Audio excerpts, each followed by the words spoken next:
Hello bachcho, now I am here with my another video. In this video I will talk about time management and we will organize our study material. So first I will start with a small story which tell about the importance of time. Time is a gift, so use it wisely and don't waste it. Now I am going to tell you a story about how precious time is. Once a king and a lazy man named Madhav were very good friends. One morning the king said, "Why don't you do work to earn some money?" Madhav replied, "No one gives me a job. My enemies told everyone that I never do any work in time." The kind king said, "You can go into my treasury and collect as much as wealth as you can till sunset." The man rushed home to tell his wife. She said, "Go and get the gold coins and gems now." But he said, "I cannot go now. Give me lunch first." After lunch, he took a nap for an hour. Then in the late afternoon, he packed some bag and went to the palace. On the way, he felt so hot. So he sat under the tree and rested for another 2 hours.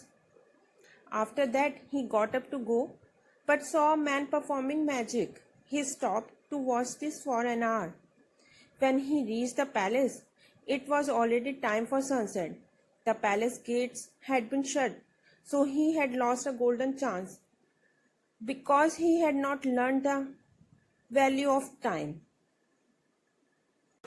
So by this story, we learned that definitely time is the key to success.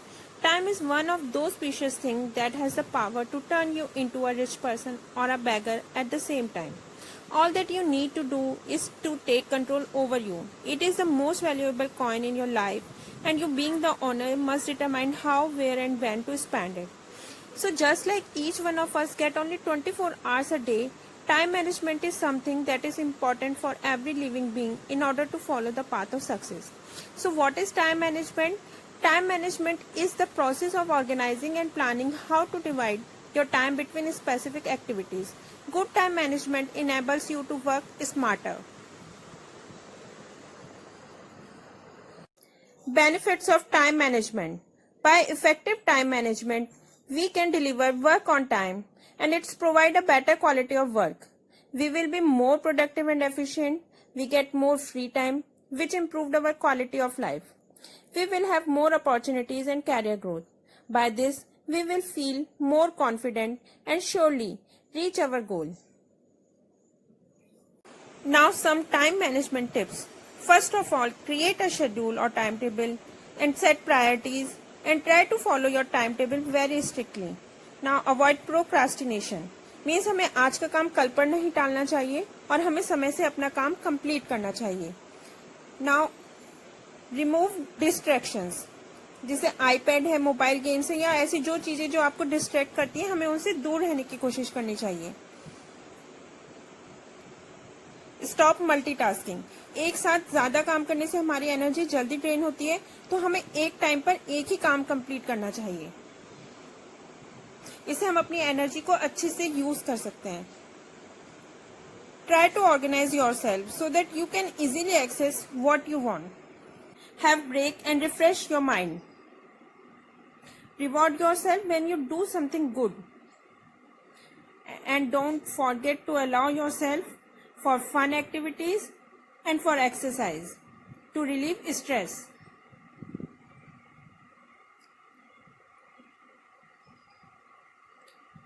Study in a regular pattern and study when you are at your high energy level. By identifying that time of day you feel your best, take advantage by schedule your study time as close to it as possible. बच्चों, आप अपने को organise रखने में थोड़ा सा time spend करते हो, पर सही मायने में आप अपना बहुत सारा समय बचा रहे होते हो. और हाँ बच्चों, एक बार जो समय चला गया वो वापस लौट कर नहीं आएगा.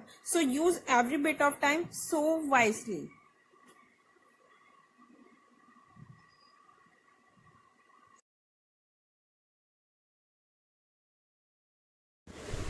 ओके बच्चों, तो अब हम स्टार्ट करते हैं अपने स्टडी टेबल को अरेंज करने से.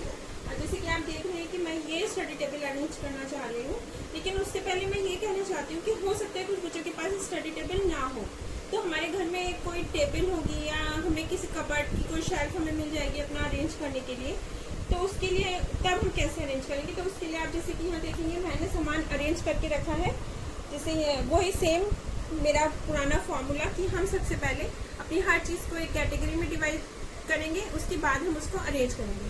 जैसे आपने देखिए मैंने यहाँ बुक्स रख ली है, देन कॉपीज़ हैं, ये हमारी रफ कॉपीज़ हैं, ये हमारी अदर बुक्स हैं जो हम जनरली पढ़ते हैं। यहाँ मैंने अपना पूरा कलर्स का सामान अरेंज किया है।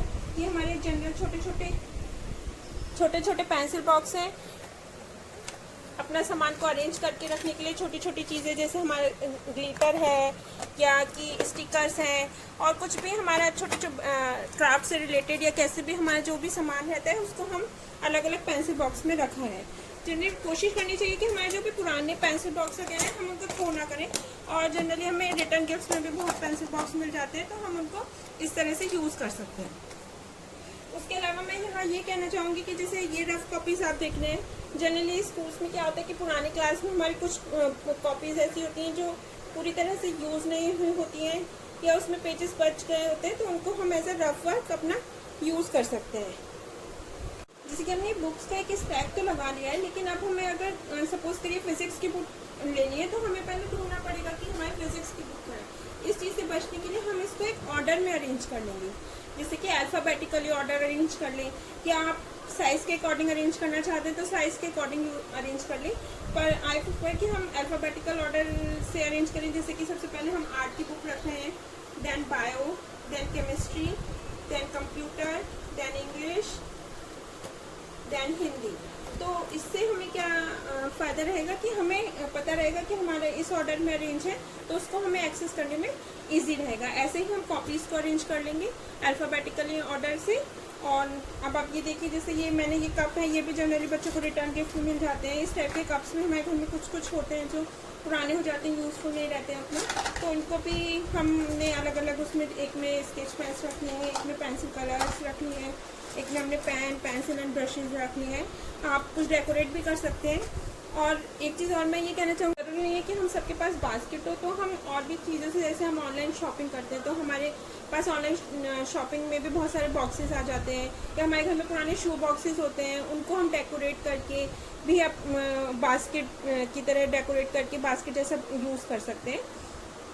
ऐसे ही हम अपने कुछ डॉक्यूमेंट्स अरेंज करने के लिए इस टाइप के फोल्डर्स यूज़ कर सकते हैं, जैसे हम अपना सर्टिफिकेट्स वगैरह इन फोल्डर्स में रख सकते हैं। स्कूल से हमें असाइनमेंट्स मिले तो उन असाइनमेंट्स को हम अलग से फोल्डर में करके रख सकते हैं। हमारा कुछ भी एक्स्ट्रा कटिंग या कुछ भी एक्स्ट्रा पेपर वगैरह हैं, उनको भी हम इस टाइप के बैग में अरेंज कर सकते हैं। ये हमारे कुछ भी एक्स्ट्रा पेपर हैं, सब है, हमको अलग अलग फोल्डर में अरेंज करके रख सकते हैं।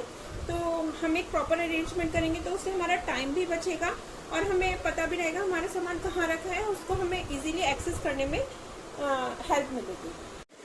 अब जैसे आपने देखा कि अगर हम टेबल या किसी शेल्फ में सामान रखेंगे तो हम उसको इस तरह से अरेंज कर सकते हैं। और ऐसे स्टडी टेबल में हमने जैसे कैटेगरी में डिवाइड किया है, उसी के अकॉर्डिंग हमारे पास कितने शेल्फ हैं उसके अकॉर्डिंग सामान रख देंगे। जैसे कि यहाँ मैं कॉपीज़ रखने जा रही हूँ, यहाँ बुक्स रखने जा रही हूँ, यहाँ मैं अपनी इंटरेस्टिंग बुक्स रखने जा रही हूँ, यहाँ रफ कॉपीज़ रखने जा रही हूँ। और ड्रॉर्स में भी मैं यहाँ ड्रॉर के बारे में ये कहना चाहूँगी कि हम ड्रॉर में प्रेफर करेंगे कि हम सामान को स्टफ को जस्ट ऐसे ना डालें कि हमने कुछ भी कलर्स डाल दिए, फिर उसी में हमने सीजर डाल दिए, उसी में हमने डाल दिए, उसको भी हम जैसे मैंने आपको दिखाए थे, मेरे पास पेंसिल बॉक्स हैं अलग अलग, उन पेंसिल बॉक्स में अलग अलग करके हम रखेंगे तो उस सामान को लेने में हमको इजी रहेगा। आप चाहें तो पेंसिल बॉक्स को लेबल भी कर सकते हैं कि इस पेंसिल बॉक्स में ये सामान है, मतलब आप बॉक्सेस को लेबल भी कर सकते हैं कि हमारे इस बॉक्स में ये सामान है, वो भी हमको बहुत यूजफुल रहेगा। हाँ, तो बच्चे देखो अब हमारी ये सेट टेबल अरेंज हो गई है। मैंने हर सामान उसको कैटेगरी के अनुसार रख दिया है। जैसे हमारी कॉपीज़ हैं, ये बुक्स हैं, ये हमारी स्टोरी बुक्स है, यहाँ मैंने इस शेल्फ में मैंने कलर्स रख दिया है, और यहाँ मैंने ये अलग अलग पेंसिल बॉक्सेस हैं जिसमें मैंने अलग अलग तरह का सामान रखा है। जैसे सीजर है, हमारी ग्लिटर है, जनरली हमारा आर्ट एंड क्राफ्ट में छोटा छोटा सामान रहता है, उसको अलग अलग पेंसिल बॉक्स में अरेंज कर दिया है। आप चाहें तो पेंसिल बॉक्सेस को लेबल भी कर सकते हैं कि किस पेंसिल बॉक्स में क्या सामान है, उससे आपको और इजी रहेगा। यहाँ मैंने रफ कॉपीज़ रख दी है, यहाँ हमारी जनरल हॉबीज़ से रिलेटेड या एक्स्ट्रा करिकुलर एक्टिविटीज़ से रिलेटेड मैंने सामान रख दिया है। इस ड्रॉर में मैंने प्रेफर किया है कि जो सामान हमारा जल्दी जल्दी यूज़ नहीं होता है, जैसे हमारे सर्टिफिकेट्स हैं, हमारा बोर्ड है, एग्ज़ाम बोर्ड है और हमारी अलग अलग बुक्स, बैग्स इस ड्रॉर में मैंने रख दिया है। तो देखिए अब हमारी ये स्टडी टेबल बहुत अच्छे से अरेंज हो गई है। अब मैं यहाँ सबसे इम्पोर्टेंट बात बच्चों ये कहना चाहती हूँ कि अपने सामान को आप किस कैटेगरी में डिवाइड करना चाहते हैं, ये आपकी अपनी चॉइस है कि आपको अपना सामान किस तरह से मेमोराइज रहता है, कि आप उसको किस तरह से एक्सेस करना चाहते हैं, ये आपकी अपनी चॉइस है। बस एक हमें सिंपल सा फॉर्मूला ये अप्लाई करना है कि हमें अपने सामान को एक कैटेगरी में डिवाइड करना है और हर सामान को रखने का अपना एक प्लेस डिफाइन करना है। Now it's time for the task. It's a very simple task. You just have to prepare a daily timetable and share the pic of the timetable. And it's all about the organizing skill. So I hope you all enjoyed this module and you all will follow the tips which I shared with you.